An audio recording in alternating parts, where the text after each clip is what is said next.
আমরা বাংলাদেশে দেখেছি মহতারাম বরেণ্য একজন আলেম ডক্টর এনায়েতুল্লাহ আব্বাসী সাহেব, তিনি ফাউন্ডেশনকে নিয়ে কথা বলেছেন।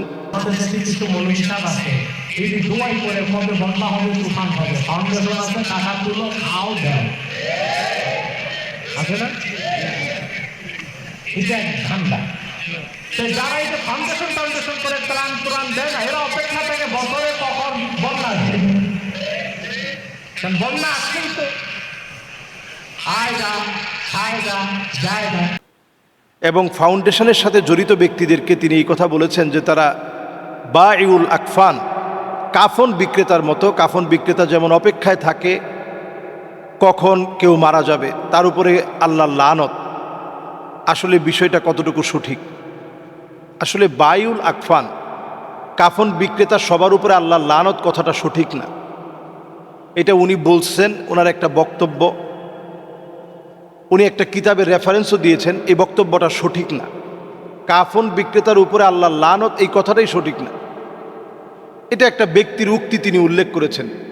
বায়ুল আকফান যারা কাফন বিক্রেতা, তারা পথ চেয়ে থাকে বিষয়টা এমন না, বরং তারা এই মানুষগুলো যারা মৃত্যু পরবর্তী সময়ে একটা মানুষের অধিকার বা হকই হচ্ছে তাকে দ্রুত আপনি দাফন কাফনের ব্যবস্থা করবেন। তো এই যে কাফনের ব্যবস্থা করবেন, এটা বিশাল সওয়াবের কাজ। তো সে তো একটা সওয়াবের কাজ করছে।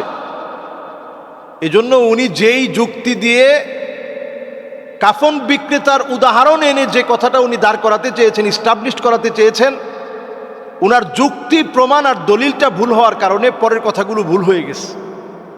পরে যে কথাগুলো তিনি বলে ফেলেছেন, আসলে ফাউন্ডেশন এই জাতির জন্য বড় একটা সম্পদ। আমি নিজে ব্যক্তিগত যতটুকুন দান করার আল্লাহ তৌফিক দিছেন, এছাড়াও আমি বেশ কয়েকটা ফাউন্ডেশনের সাথে কাজ করি। আল ওয়াহদা ফাউন্ডেশন আছে, গোরাবা ফাউন্ডেশন আছে, এরপর সদাকা ফাউন্ডেশন ইউএসএ, এরপর সুন্নাহ ফাউন্ডেশনের সঙ্গে অনেক কার্যক্রমে আমরা অংশগ্রহণ করি, আমরা একসঙ্গে থাকি। এই ফাউন্ডেশনগুলো আমাদের চিরচেনা। হাসানা ফাউন্ডেশন আছে। তো এই ফাউন্ডেশনগুলো, হাফিজি চ্যারিটি আছে, আরও যেগুলো আছে, তাকওয়া আছে, এই প্রত্যেকটা ফাউন্ডেশনগুলো যেগুলো আলেমদের দ্বারা পরিচালিত, আমি মনে করি এই প্রত্যেকটাতেই একেবারে পাই টু পাই হিসাব রেখেই কাজ করা হয়। এরপরে মানুষ হিসেবে তো আসলে একজন তো আর সব দিকে দিতে পারে না, সব দিকে যোগাযোগ রাখতে পারে না, সব দিকে দেওয়া যায় না। বাংলাদেশে হাজার হাজার মানুষ অসুস্থ আছে।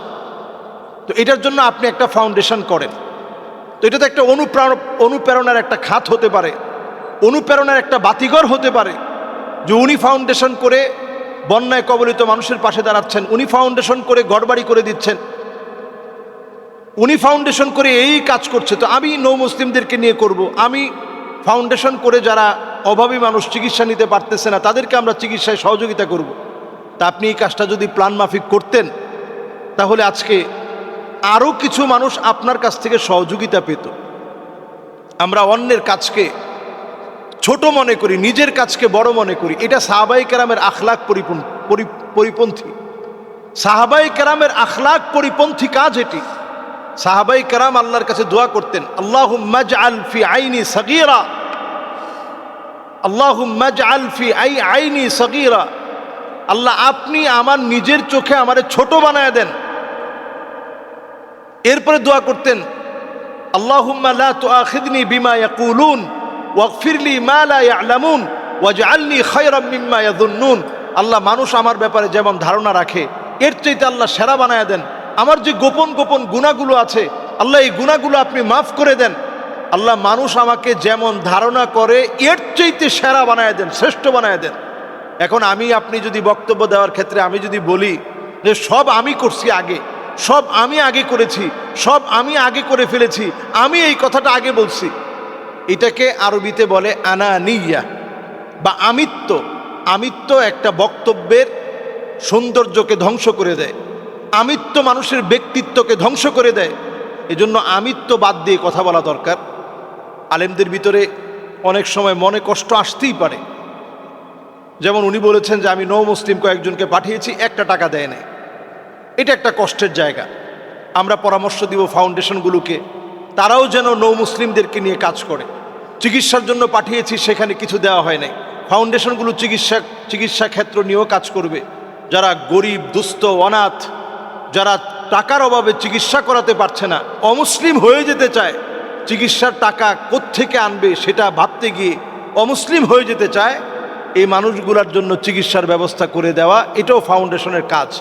আমরা অন্তত নিজেরা ইনশাআল্লাহ এই কাজগুলো আঞ্জাম দেওয়ার চেষ্টা করব। আল্লাহ যেন আমাদেরকে তৌফিক দান করেন, আমাদের মধ্যকার ভুল বুঝাবুঝিগুলো যেন আল্লাহ তাআলা দূর করে দেন।